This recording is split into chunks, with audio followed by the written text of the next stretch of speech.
Small businesses are facing an uncertain future in 2025. And the truth is, those who don't adapt risk being left behind. But that won't be you because you're watching this video. And I'm going to be breaking down 5 ways that smart small businesses will be marketing themselves in 2025. So don't stress. By the way, this video is sponsored by HubSpot, more on them later. Okay, we're gonna kick off with one that I absolutely love. It's all about UGC, but don't worry, we're not talking about just your standard UGC. No. We're talking about getting creative with UGC. So for those of you who don't know what I'm talking about when I say UGC, UGC stands for user-generated content. And it's essentially when your audience or your customers create content featuring your product or your brand. That's literally it in a nutshell. Where you may have heard it be spoken about a lot in recent years is where brands have made a concentrated effort to hire creators for the purpose of creating UGC content. So they will hire creators to produce videos or photos of their products or services which just look really authentic and really raw for the brand to then use on their own social media channels or as paid marketing campaigns,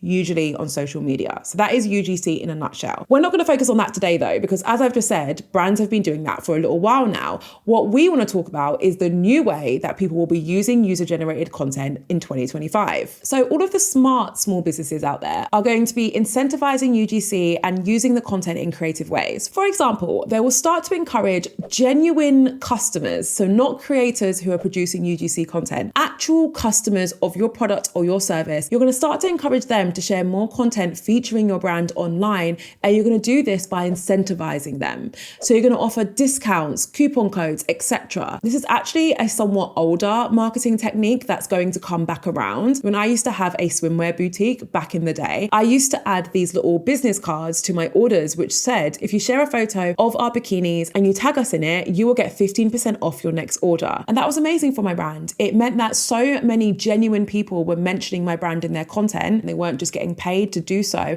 And that allowed us to reach a lot more people. Now, bear in mind that because you're not paying these creators, you can't expect to automatically have the right to use the content they create for your own marketing. But it's not always about that, right? Having a genuine customer recommend your product or service to their friends and family, even if their audience is small, is already incredibly valuable for you. You don't need to have the rights to use their content moving forward. Like, that isn't something that you need for the purpose of this marketing campaign. The other thing that the smart businesses out there will be doing when it comes to UGC is showcasing their user-generated content in new and creative ways.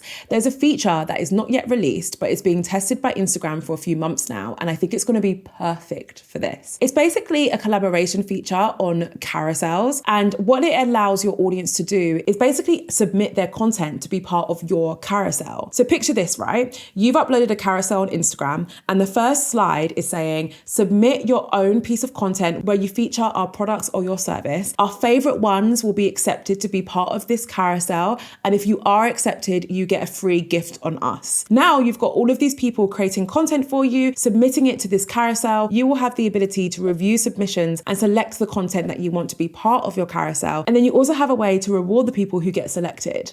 How fun does that sound? Like, what a fun interactive way to engage with your community and to create more user-generated content for your brand. Now, as I mentioned, this feature hasn't been updated yet, but if you want to join my community, whether you subscribe to my YouTube channel, you join my email list, or whatever it is that you want to join, rest assured that you'll be the first to know as and when this feature is released. Links to all of the things that I've just mentioned are, of course, in my description. Now, the next thing that all of the smart businesses are going to be doing in 2025, specifically the small businesses, is they are going to get on top of their marketing planning. I know this doesn't sound fun, that's why I didn't lead with it, but you'll be pleased to know that in this section, I'm going to be giving you a free resource, which is going to make this whole task a lot easier. Now, this resource is provided by HubSpot, and it's designed to help you overcome that blank page block. You know, when you're writing your marketing plan, you've got a blank page and you just don't know where to start. Well, this free resource is going to help you overcome that. Now, marketing planning is super important. Unfortunately, it's not enough just to have some great ideas, which you will have by the end of this video. In order for those ideas to actually come to fruition, you need to pull a marketing plan together. This resource will help you break down your marketing plan into manageable sections. And it will also provide guidance on how you can use AI tools like ChatGPT or Gemini to generate insights for your marketing plan. This process involves entering data, using AI prompts, recording AI responses, and adding your own personal interpretation. So here's what's inside this resource when you get your hands on it. You will get access to a traditional SWOT framework. SWOT stands for strengths, weaknesses, opportunities, and threats, and it's a common framework that we need to use before before we get into the weeds of our marketing planning. The resource will also help you map out your marketing opportunities, your customer personas, your marketing channels, your marketing strategy, your marketing technology, and of course, your budget. Now, my favorite part about this guide is that each section has a really consistent structure. So all of the content is super easy to digest. Each section also includes guidance on how you can use AI to actually complete that section of your marketing plan, which is incredibly useful. So if you feel like getting your hands on this free resource, head to the link in my description. Thank you so much for HubSpot for providing this resource and for sponsoring this video. Okay, the next thing that smart businesses are going to do next year is they are going to get smart with their events and experiences. We are not talking about the lavish, over-the-top influencer brand trips that are slowly starting to die out. No, we're talking about something a lot more tactical and a lot more effective. The first thing to know about this strategy is that events and experiences are incredibly valuable to brands because not only does it allow you to create a lot of content for your social channels, but also it allows you to bond with your audience in a real world environment. And that connection genuinely can't be measured. Now, for a lot of small businesses, they feel like events and experiences are out of their budget, but usually it's only the lavish over the top ones that are actually out of your budget. For example, small businesses are hosting things like run clubs, which cost a very small amount of money to put on. They're hosting coffee and networking sessions. They're hosting pre-sale parties where people can come and shop a collection before they open the doors to everyone else. They're hosting scent making workshops, candle making workshops, all of these things which actually require a relatively low investment when compared to these huge brand trips to Bora Bora, right? One of the key elements to keep in mind for this to work though, is that this event needs to be open to both your customers and influencers. This is very important. As I mentioned, I do feel like the over-the-top brand trips are going slightly out of style now. Consumers are starting to become frustrated by the amount of money that brands are spending on influencer trips. So don't fall into that trap. Host an event or experience which is open to both influencers, but also your top customers, because at the end of the day, they also deserve a treat. They also deserve to be rewarded for their loyalty, right? Okay, let's move on to the next thing that smart businesses are going to be doing in 2025. And this one is very close to my heart. They're going to be using social media the right way. Because yes, there is a wrong way. In order for me to explain this properly, right, I want you to think about the way in which you use social media outside of work. So when you're just scrolling in the evening, maybe you're on TikTok, maybe on YouTube, whatever it is, you're scrolling, you're watching videos, and you're getting your dopamine hits because you're seeing content which inspires you or entertains you or it teaches you something, right? I want you to think about the state of mind that you're in and the content that you're seeking when you're using social media out of leisure, because your audience are in that exact same state of mind and are seeking similar content when they are on social media. So what you don't want to do is disrupt this beautiful scrolling hole that they're in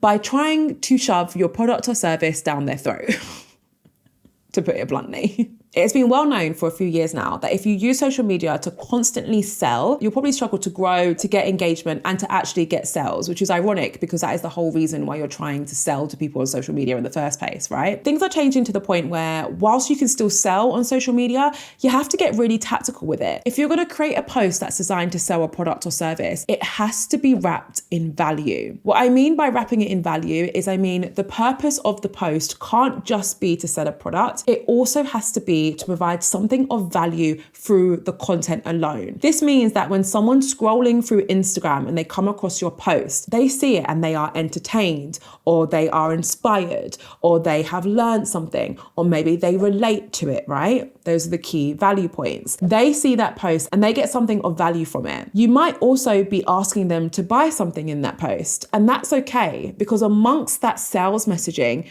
you're also providing something of value. So if you are still falling into the trap of just uploading photos of your products or constantly asking people to buy things from you and not actually providing anything of value in exchange, you are going to struggle to market your business on social media in 2025.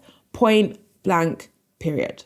Okay, the final thing that smart businesses, that's you, are going to be doing in 2025 in order to really grow and make the most of this world that we are in is involving their community in decision making. Now, that might sound really scary to you, but just stick with me. I'm willing to bet that you are already doing this, but you're not talking about it in the right way. So I think you're doing this already, but you're not getting any value from it. The reason why I think you're doing this already is because most businesses and brands who have a social media presence look at their comments, they read their DMs, and they use that information as market research to inform their next next product or service. If you are not doing that by now, I want you to start doing it, because honestly, commentary on social media is one of the most valuable resources for research for your brand, right? So these comments and these DMs that are being shared by your audience are already being used to influence the decisions that you're making in your business. You're just not packaging it up and shouting about it in the right way. Picture this. You upload a post to your stories or a poll to your community channel on YouTube, whatever it is. And in that post, you say, guys, which colorway do you want next for this bag that we're going to release? Or you say, guys,